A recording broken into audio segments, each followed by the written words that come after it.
is not hard. I think we're saying these phrases and we don't really know what they mean. We just hear other people say them, and this is a problem.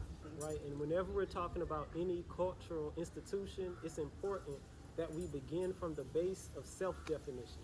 Meaning, are we African people or are we non-African people? Right. Because if we define ourselves in ways that aren't African, what we're going to do is we're going to come away describing our institutions in ways that contribute to our destruction and not our development. Right. And I think marriage is one of those things where we've engaged in this habit of describing marriage in a way that doesn't serve us, that doesn't serve our children, Right. and will not serve future generations of African people. Absolutely. So first we have to point out that when we say marriage is hard, look at the word that's following is, because the word that follows is, that's what you're saying is the definition of Defining, marriage. right. You're saying by definition marriage is hard. And logically, if the definition of marriage is hard, then every aspect connected to marriage is going to similarly be hard. Right. So intimacy is going to be hard. Communication is going to be hard. Raising children. Child rearing is going to be hard. These So are integral parts of marriage. these are integral parts. So we have to understand we're putting a negative affirmation over our marriages and over our families Right. when we describe it as hard. Right, You know, right. yeah. And I just, like we said in the beginning, I think that things have become so normalized, and this is not the only phrase. There's so many phrases that the black community just kind of just says. Yeah. Nobody really thinks about what they're saying. Let's use the analogy of being in math. Yeah. If you were to see a student and they just kept saying math is just so hard, it's hard, what would you tell them? You would say, stop saying that. Right. Don't say that, because when you say it's hard, this is a defeatist terminology. And we can't expect to have healthy, full, whole marriages, long-lasting marriages, when we speak and say things like marriage is hard. Marriage is prestigious. Marriage is rewarding. Marriage is fulfilling. Let's find better descriptive words to describe the institution of marriage. But see, we've been programmed, right? And we're going to go back and talk about how we have been programmed to say negative things to the very thing that will liberate us. Marriage is liberating, but white people don't want you to understand that as black people, because that institution is in direct conflict to what they had envisioned for us as a people. Yes. Black people were not supposed to be getting married. This is why it was outlawed. So for us to come out of that experience still with the same narrative of marriage is hard, it's a slap in our ancestors' face. Yes, and we have to kind of wind it back a little, because my wife, she used the word programmed. And what does she mean when she says programmed? Well, when something is programmed, this is basically a technological process to instruct the people how to solve the problems of the programmers. Okay? Meaning everything that we do within a westernized environment, these are behaviors that we've been programmed to engage in to solve the problems Right. of Westerners, meaning Right. white people. Right. Marriage is the same way. So we have to ask ourselves, why is it that we call marriage hard? And I think it's because of our concept of marriage has been westernized. Absolutely. And what is the westernized concept of marriage? It's rooted in individualism. Selfishness, Yep. meaning Yep. if it's not satisfying to me on a personal level, then why should I preserve do it? it? Why should I Right. defend it? Why should I Right. protect it? Why should I promote it? But we have to, again, divorce ourselves from this Western concept and say, what was the African concept? What was the concept of marriage prior to the Ma'afa, prior to the kidnapping and the human trafficking of slavery? What, in the breeding, in the buck breaking, what did we look at marriage at before all of these catastrophes that were brought upon our people? And when you look at that concept of marriage, marriage was about the expansion of the family. Absolutely. It was about the rearing of healthy, whole children. It was about the joining of families, and then after the joining of those families evolving into clans and nations. And nations, right? Okay? It was simply just a prerequisite Right. to raising children. Right. This is why when people try to tell you that, we don't want children in my Right. marriage, well then marriage is not for you. Right. Because marriage is the prerequisite to child rearing. And this is why we talked about this in our Indivisible class, how that's implied. Parenthood is implied in marriage. So if you're telling me marriage is hard, I already know how your household looks when it comes to you as a mother or you as a father.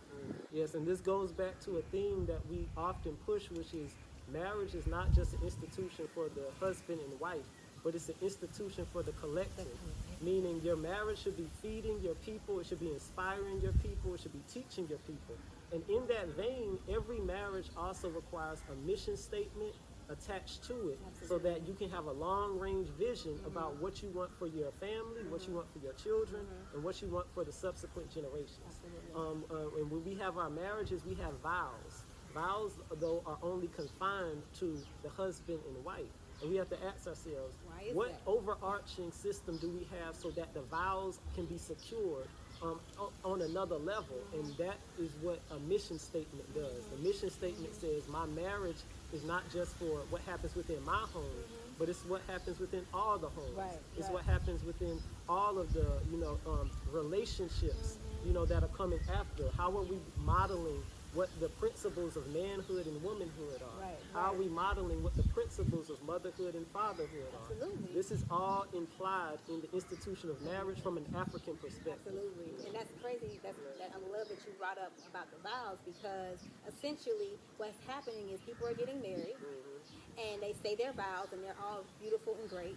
And then the rest of their marriage, they're saying things like marriage is hard. That's a vow. Yeah, that's a vow. And you're saying you've said that more times than you said your vow. This is why people need this whole vow renewal. Like, why do you need to renew your vows? Your vows are things that you speak over your marriage every day. Yes. Yeah. So if you're very conscious, and this is when we talk about how we're just not conscious of even what we're saying, our words have power. So if we're going around telling people marriage is hard, one, we are perpetuating this idea that we don't know what we're doing. Marriage has sustained us for eons. How do you not know how to be married? Right. Like it's not hard. We originated marriage. Right. We originated marriage. It has challenges, it has its ups and downs, but so does anything that is of value. But what's happening is, we'll talk about this too, this is a vocabulary of a lazy people. People who do not want to put in work. People who, like we said, are very self-centered, individualists.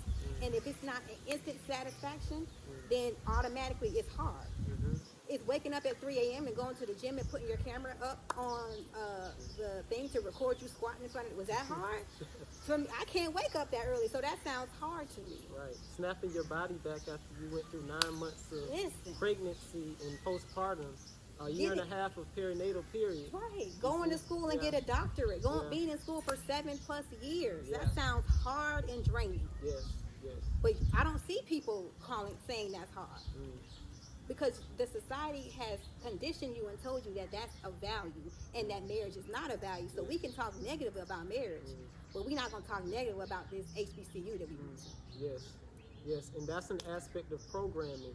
Programming is about convincing you to wage war against those things that will liberate you and to embrace those things that will enslave you. To wage war against those things that will liberate you and embrace those things that will enslave you. To turn you against yourself and against your people. Warring against yourself. So you demonize those institutions that will contribute to your genetic survival, but you glorify those activities that contribute to your genetic annihilation. Absolutely. That's what it means to be ensnared in the programming of our enemies. Absolutely.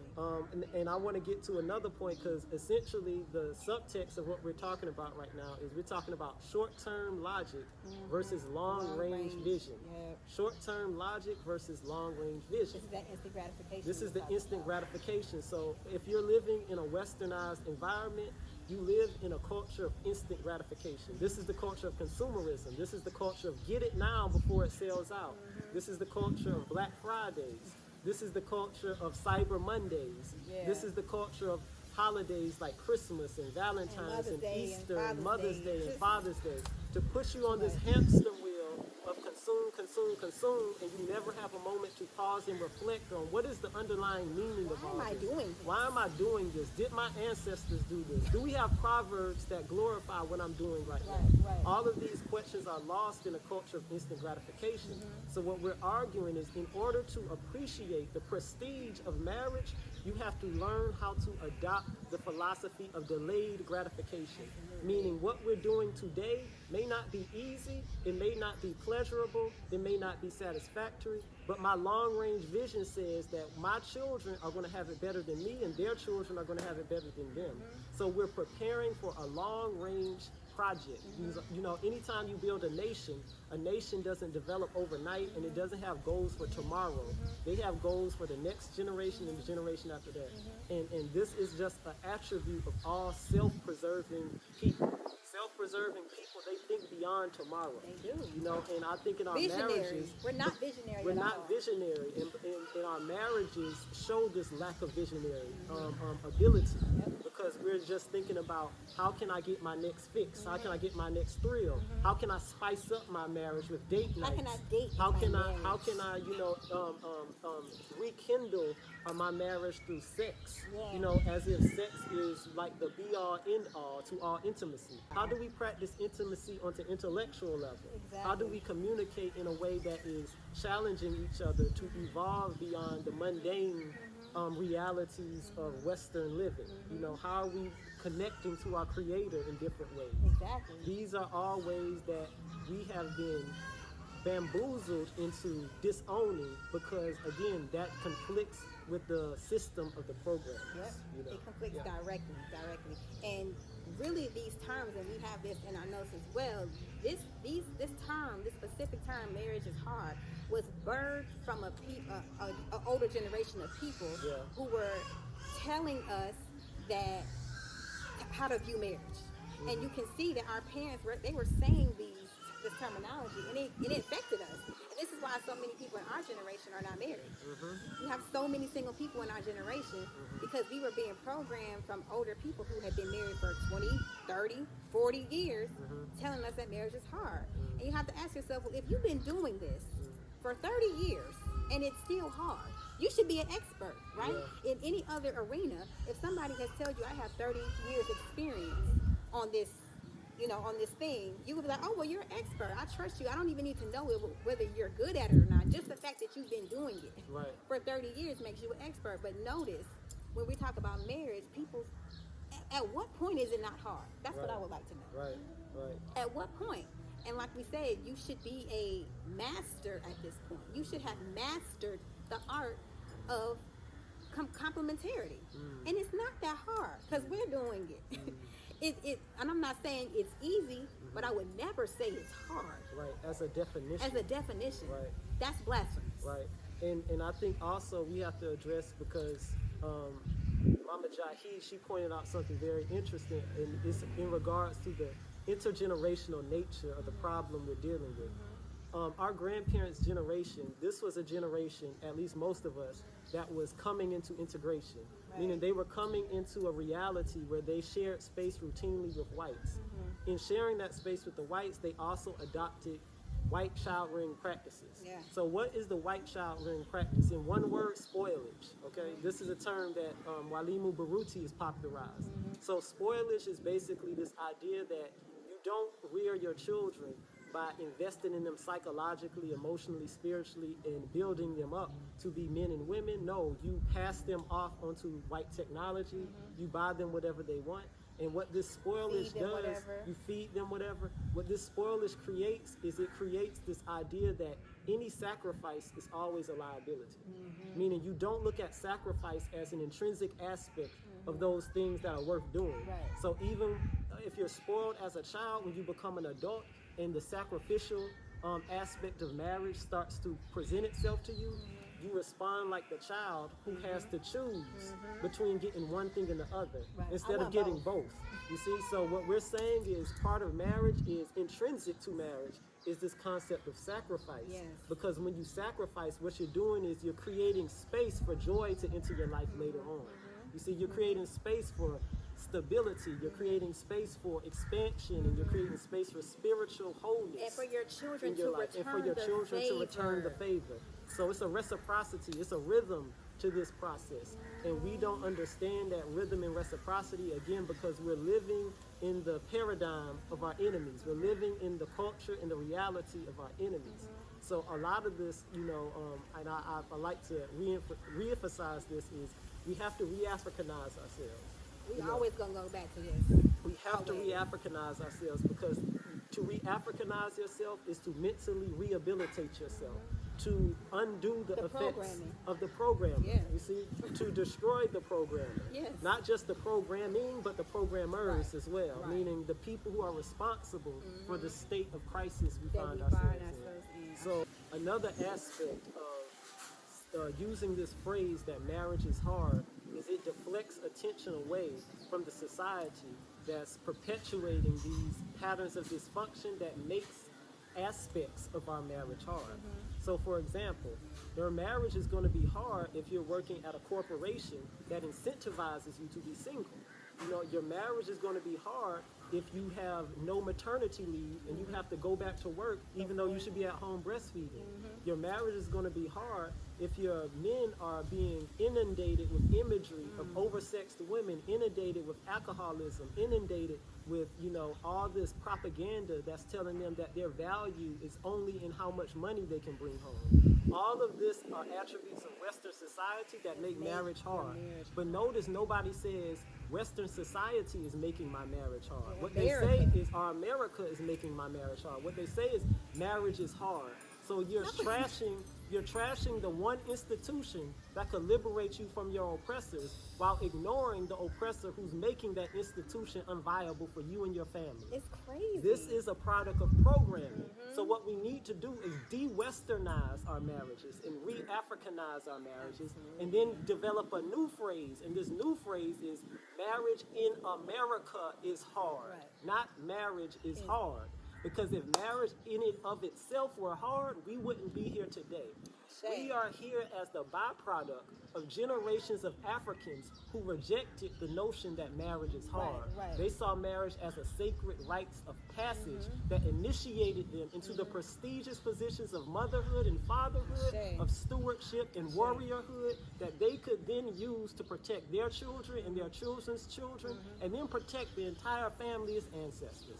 That's what marriage is supposed to be, and we can reignite that concept of marriage if only we had the will to do so. And if only we change our vocabulary. Yes. Because just saying it's hard, it's not going to do it. No. And the divorce rates are skyrocketing because of it. Yes. Marriages are failing because of it. Yes. Your marriage is not going to survive if you continue calling it hard. Yes. And I noticed nobody says singlehood is hard. And So it because is. the only option is single or married. Yes. So nobody's calling being single hard. Yes, But the you're rich auntie. Right, nobody's calling the rich single. auntie. She is depressed. Yeah. The rich auntie is very depressed, okay? Sour. Yeah. But nobody's calling that hard. They're calling marriage hard. The one thing, like he said, that can liberate us. Yes. That builds that's an institution that we have intrinsic to us, like we said, because we created marriage. That melanated person created marriage. There was no marriage in the ice. Right. Sour. Right. So our own institutions were demonizing. That's crazy. That's blasphemous. We have to be mindful of what we're saying. We have to be. And if you want to be married, stay away from people who call marriage hard. Yes. Get away from anybody that hints at marriage being hard, motherhood being hard, fatherhood being hard, anything, because they're telling you, I can't sacrifice. I'm lazy. Yes. It's all about me. And if it's not that instant gratification, I don't want it. Yeah. And nobody like that is worth being in your presence because they're going to rub off on you and it's going to keep you in a single state for a long time. Yes. They're going to make you mediocre where you should be at a level where you're advancing and maturing on the path of, greatness. So to recap, the new phrase is marriage in America Is hard. is hard. Yes. Marriage in a white-dominated society is hard. Since we're gonna be descriptive, let's be more descriptive. Yeah. Because it's not marriage in other nations. Yeah. We ain't struggling Right. in that way. Right. We're not saying that it's easy. We're saying that it's worthwhile. It's Yes. fulfilling. That's it's not the prestigious. essence That's not the of our essence marriage. of what marriage It's is. hard, And if we're raising children, we definitely can't be talking about marriage being hard because that's the prerequisite. We're I saying get it. child rearing is hard. If we can't do marriage, we definitely can't raise children. Like I said, you're telling us a lot more about your household than you think you are when you say these phrases. Be very mindful. And the last thing we want to say is your marriage needs to have a mission statement. This is what also alleviates the difficult aspects of marriage is you have a mission statement, and you work together towards that as a unit. Yes. Not just even just the husband and the wife, but the children as well. Yes. You incorporate everybody to work towards a mission. That way, that weight of heaviness, that hardship, it's not as heavy. Right, because you can always reference that mission statement to remind you why you're enduring this hardship, why you're enduring this struggle.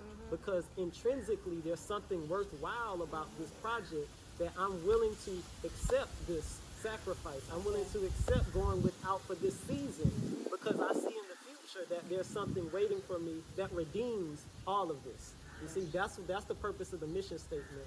And at the center of that mission statement has to be the children. Because remember, we come from a child-centered culture. I know we have this propaganda that says, put your spouse before your child. And here's the thing. Ignorant. It's not even about putting your children before your spouse. Again, this is the westernized idea of hierarchy. Meaning first, second, top, bottom. No, we exist in a circle. That's why I said put the children in the center. And if you feed the child, what will happen is positive, revolutionary energy will radiate out of that core and feed everybody on the periphery, including the husband, the wife, the grandma, uncle, aunt, ancestors. The cat, the dog. Everybody, the cat, the dog. Everybody. The bird, the bees, the trees. Everybody will eat if you feed the children, because the children are what? The children represent what Dr. Afrika called our greatest technology. Our greatest technology. The technology that can be weaponized to destroy the program. That's what children are.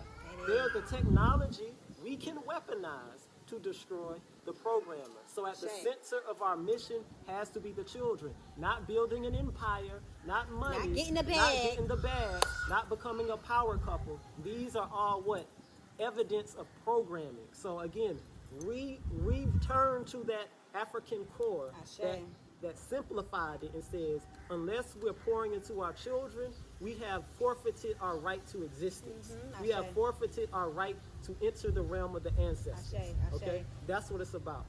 And last thing we want to say is, if you hear the terminology being repeated over and over and over again consistently, nobody's really explaining it, and it's coming from the West, it's a lie. A bold-faced lie. A bold-faced lie. Yeah. The repetitiveness that you hear when you just hear marriage is hard and it immediately sounds true to you, it's a lie. Yes. Marriage is not hard. Yes. Marriage is not hard. Yes. And repeat that. And the more you reprogram yourself to understand that, you will be in a healthier marriage. Yes. You will attract a healthier marriage. Yes. But saying these terms, it ain't gonna cut it. Yes. We must develop a healthy skepticism for phrases that are put on repeat in our faces and repeat in our ears and on our TV screens. Because what's happening is any society that mass produces a message, they're producing that message because that message is beneficial in sustaining that society.